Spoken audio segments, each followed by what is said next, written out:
Cette courbe montre l'évolution de l'intensité d'un feu.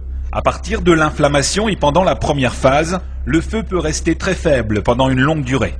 On entre ensuite dans la phase de développement, où l'intensité augmente rapidement.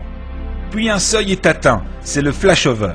Il correspond à l'embrasement de tous les matériaux présents dans la pièce et par la présence de flammes immenses qui sortent des portes et des fenêtres. C'est l'étape critique du feu, celle où l'ensemble des gaz combustibles présents dans les fumées s'embrasent. Ensuite, le feu se développe encore un peu jusqu'à ce qu'il ne puisse plus s'accroître. Il s'agit de la phase de pleine intensité. Le feu continuera alors jusqu'à ce que tous les matériaux combustibles soient consumés.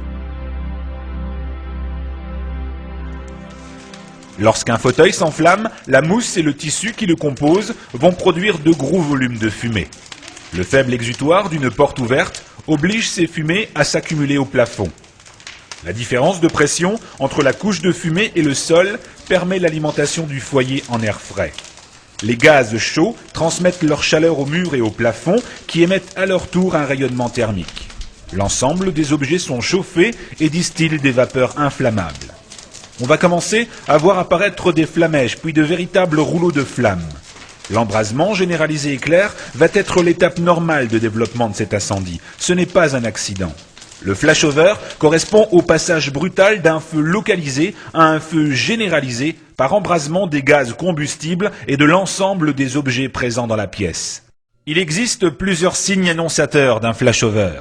Tout d'abord, celui-ci se produit toujours dans un local semi-clos, où l'apport d'oxygène favorise le développement du foyer. Le feu est localisé avec des flammes claires. La couche de fumée s'épaissit en partie haute avec des échanges thermiques croissants. L'espace de vie se trouve au ras du sol. La quantité d'air frais entrant dans le volume permet au feu de produire de plus en plus de gaz combustible qui n'arrivent pas à s'échapper.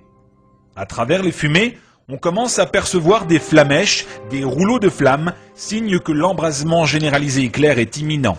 Le repli est plus que nécessaire, une personne exposée au flashover en sort rarement indemne.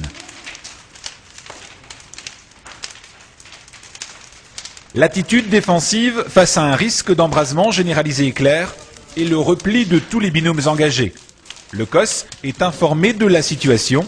Les moyens hydrauliques seront doublés afin de poursuivre l'extinction.